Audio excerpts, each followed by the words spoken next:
ఏం చేశాడు అమరావతికి? మేం కట్టినటువంటి బిల్డింగుల్లోనే ఉంటున్నాడు, మేం కట్టినటువంటి అసెంబ్లీ సమావేశాలు జరుపుతున్నాడు, మేం కట్టినటువంటి శాసనమండలి సమావేశాలు జరుపుతూ ఉన్నాడు, మేం కట్టినటువంటి అక్కడ సెక్రటేరియట్లోనే సమావేశాలు జరుపుతూ ఉన్నాడు, వాళ్ళు మంత్రులందరూ ఎలగబడతా ఉన్నారు, మేం కట్టినటువంటి కోర్టులోనే ఉన్నాడు, మేం తెచ్చినటువంటి అనేకమైనటువంటి భవనాలు అక్కడ ఇంకా కొంత నిర్మాణం పూర్తి చేయకుండా ఉన్నాడు. ఇవన్నీ చేయకపోగా ఇంకా చేసినటువంటి పని ఏంటంటే, ఒక విధ్వంసకారుడు చేసేటువంటి పని ఏంటంటే, వేసినటువంటి రోడ్లు కూడా ధ్వంసం చేసుకొని ఆ రోడ్లు మొత్తాన్ని కూడా పీక్కొని వెళ్ళిపోతా, ఆ గ్రావిల్ మొత్తం కూడా అమ్ముకుంటా, అక్కడ ఉన్నటువంటి పైపులు మొత్తాన్ని కూడా పగలగొట్టుకొని ఐరన్ అమ్ముకుంటా, సిమెంట్ అమ్ముకుంటా, అక్కడ ఉన్నటువంటి దిమ్మెల మొత్తాన్ని పగలగొట్టుకొని విధ్వంసం చేసి, విధ్వంసంలో నుంచి కూడా సంపదని క్యాచ్ చేసుకొని మొత్తం తాడేపల్లి ప్యాలెస్ నింపుకొని అమరావతిని నాశనం చేశాడు.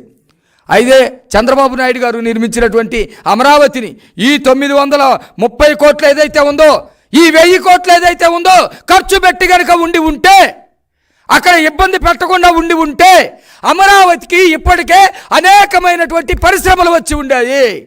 బెంగళూరు వెళ్ళే పని లేకుండా నిరుద్యోగులు, చెన్నై వెళ్ళే పని లేకుండా నిరుద్యోగులు, అట్లాగే తెలంగాణ హైదరాబాద్ వెళ్ళే పని లేకుండా ఇక్కడే మన నిరుద్యోగ యువతకు మొత్తాన్ని కూడా ఉద్యోగాలు వచ్చి వాళ్ళ జీవితాలు బాగుపడేటువంటి అవసరం ఉంది, అవకాశం వచ్చేది, సంపద సృష్టి జరిగేది. దానికి సంబంధించినటువంటి దాదాపు 1000 కోట్లు తీసుకున్నటువంటి పరిస్థితి ఈరోజు కనపడతా ఉంది.